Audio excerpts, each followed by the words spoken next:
বল তোদের নাম কি আর তোদের এখানে কে পাঠিয়েছে? আমি কালাজিন। আমি ধলাজিন। আমি সাদাজিন। পাশের বাসার ঝন্টু আমাদের এই গরুটাকে ক্ষতি করতে পাঠিয়ে। দোলা নামক নামে এক ছোট্ট গ্রামে বাস করে মিনা ও তার মা। তাদের একটি পালিত গরুও ছিল। গরুটির নাম ছিল লাইলা।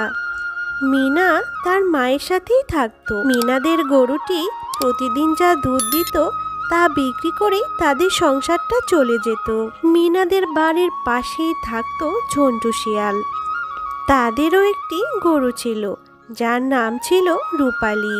মা মা আজকে তো আমাদের লাইলা অনেক দুধ দিল মা।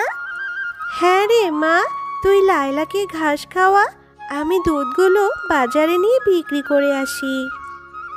এরপর মিনার মা দুধের বালতিটি নিয়ে বাজারের উদ্দেশ্যে রওনা দেয়।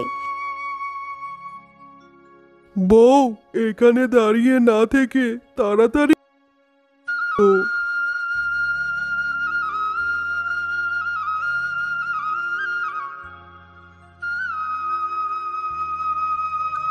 ধ্যাত, আজকেও বেশি দুধ হলো না।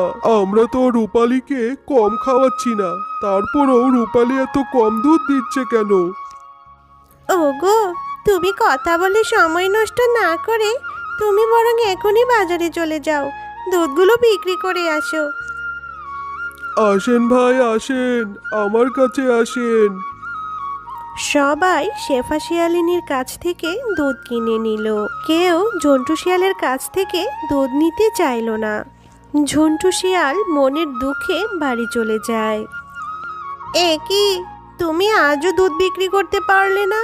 না বউ, সবাই বলে আমাদের গরুর দুধ নাকি খেতে মজা না, তাই সবাই শেফা শিয়ালিনীর কাছ থেকে দুধ কিনে নিয়ে গেল। তুমি একটা কাজ করো, ওরা যে জমিতে ওদের গরুটাকে ঘাস খাওয়ায়, তুমিও বরং আমাদের রূপালীকে সেই জায়গাতেই নিয়ে যাও। ওদের গরু যা ঘাস খাবে আমাদের রূপালীও তাই খাবে। ঠিক আছে বউ, আমিও তাই করব। মা ও মা, আমি একটু লাইলাকে নিয়ে মাঠে যাই, লাইলাকে ঘাস খাওয়াবো। ঠিক আছে রে মা, যা, তবে আসার সময় বাগান থেকে কিছু সবজি নিয়ে আসিস। এরপর মিনা যখন তার গরুটিকে নিয়ে ঘাস খাওয়াতে যায়, তখনই ঝন্টু শিয়ালের বউ সেটা দেখে আর তার ঝন্টু কাকাকে গিয়ে বলে, ওগো, আমি মাত্রই দেখলাম মিনা তাদের গরু লাইলাকে নিয়ে মাঠে যাচ্ছে। তুমি আর দেরি করো না গো, তুমিও আমাদের রূপালীকে নিয়ে সেই মাঠেই যাও। ওদের গরু যা ঘাস খাবে আমাদের রূপালীও তাই খাবে। নে লাইলা, তুই মন ভরে ঘাস খা, আমি বাগান থেকে সবজি নিয়ে আসছি। এ কথা বলে মিনা সেখান থেকে চলে যায়।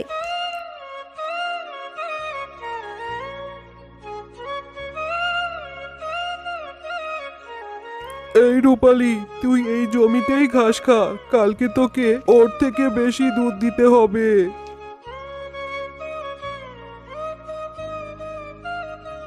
বউ, কালকে রূপালীকে অনেক ঘাস খাইয়েছি, আজ মনে হয় রূপালী অনেক দুধ দিবে।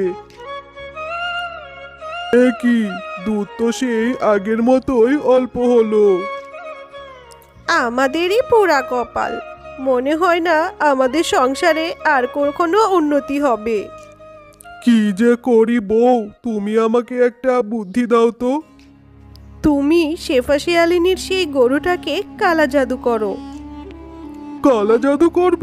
হ্যাঁ, ফকির ডেকে এনে ওদের গরুটাকে তুমি কালো জাদু করে বান মেরে দাও। বাহ বউ বাহ, তোমার বুদ্ধির তুলনা হয় না। তুমি ভালো বুদ্ধি দিলে তো, আমি আজই ফকিরের সাথে কথা বলছি।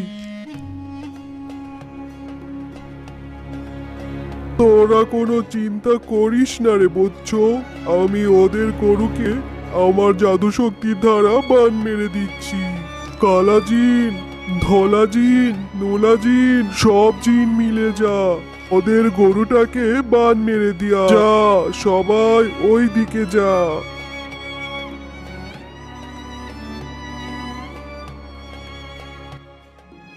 পরের দিন সকালে মিনার মা শেফালি যখন গরুর দুধ দোয়াচ্ছিল, শেফালি দেখে দুধের পরিবর্তে রক্ত বেরিয়ে আসছে।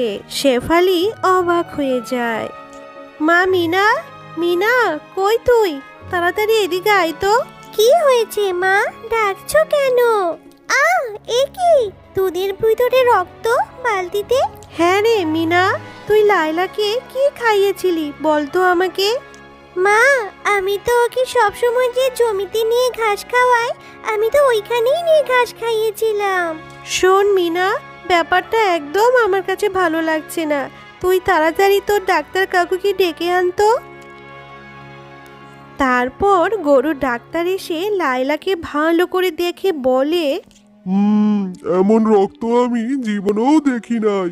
মনে হয় না এই গরুটা আর ভালো হবে। আমার মনে হয় খুব তাড়াতাড়ি এই গরুটা মারা যাবে। আর এইদিকে ঝন্টুর গরুর দুধ অনেক বেড়ে যায়। বাহ স্বামী বাহ, এবার আমাদের বড়লোক হতে কেউ ঠেকাতে পারবে না। হা হা হা হা হা। ঝন্টু দুধ বিক্রি করে অনেক টাকা পায়, আর এদিকে লাইলা দিন দিন শুকিয়ে যাচ্ছিল। মিনা এবং শেফালি অনেক চিন্তায় পড়ে যায়। একদিন মিনা গোয়ালঘর ঝাড়ু দেওয়ার সময় অবিকল লাইলার মতো একটি পুতুল দেখতে পায়। মা, মা, এই দেখো, এই পুতুলটা আমি গোয়াল ঘরে পেলাম। হ্যাঁ রে মিনা, এটা দেখে তো কোনো এক কালা জাদু মনে হচ্ছে। এটা দেখতে একদম অবিকল আমার লাইলার মতো। দাঁড়া, আমি আজই একটি ফকির নিয়ে আসবো বাড়িতে। কালা জাদু, কালা জাদু, কেউ তোদের গরুকে কালা জাদু করেছে। ফকির বাবা, কে আমাদের গরুটাকে কালা জাদু করেছে? তোদের কোনো আত্মীয় ওই গরুটাকে কালা জাদু করেছে। দাঁড়া, আমি এক্ষুনি বের করছি। এই তোরা কে কে এই গরুটার উপর ভর করেছিস? তাড়াতাড়ি বেরিয়ে আয়, তাড়াতাড়ি বের হয়ে আয় বলছি।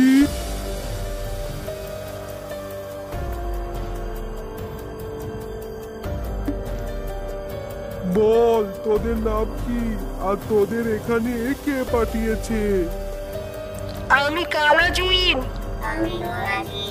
আমি ধলাজিন। আমি সাদাজি। পাশের বাসার ঝন্টু আমাদের এই গরুটাকে ক্ষতি করতে পাঠিয়েছে। হয়েছে, এবার যা তোরা, এই গরুটার উপর থেকে চলে যা তোরা, না হলে কিন্তু তোদের এক্ষুনি আমি শেষ করে দেব।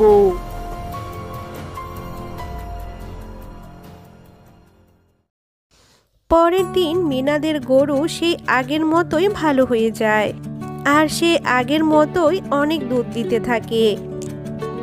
আর এদিকে ঝন্টুদের গরু আগের মতো দুধ কম দিতে শুরু করে।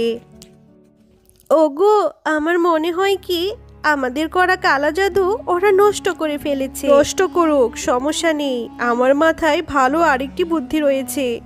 তুমি আগে বাজারে যাও, বিষ কিনে নিয়ে আসো, তারপর আমি বুদ্ধিটা বলছি। ঝন্টু তার বউয়ের কথা মতো বাজার থেকে বিষ নিয়ে আসে, এবং রাত গভীর হতেই সে লাইলার খাবারে বিষ মিশিয়ে দিয়ে যায়।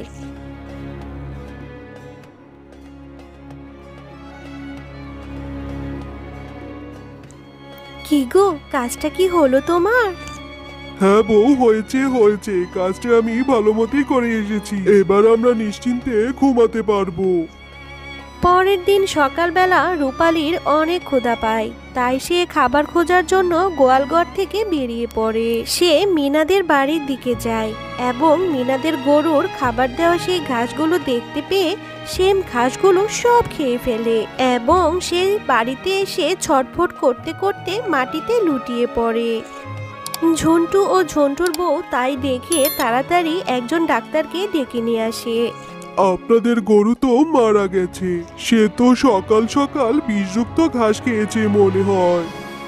ওগো, এ কি হলো আমাদের? আমরা অন্যের ক্ষতি করতে চেয়েছি বলে আজ আমাদেরই সেই ক্ষতি হয়ে গেল। হ্যাঁ সৃষ্টিকর্তা, আমাদের তুমি ক্ষমা। তো বন্ধুরা, আমাদের গল্প তোমাদের কেমন লেগেছে? যদি ভালো লেগে থাকে তাহলে লাইক, কমেন্ট আর সাবস্ক্রাইব করে আমাদের পাশেই থেকো।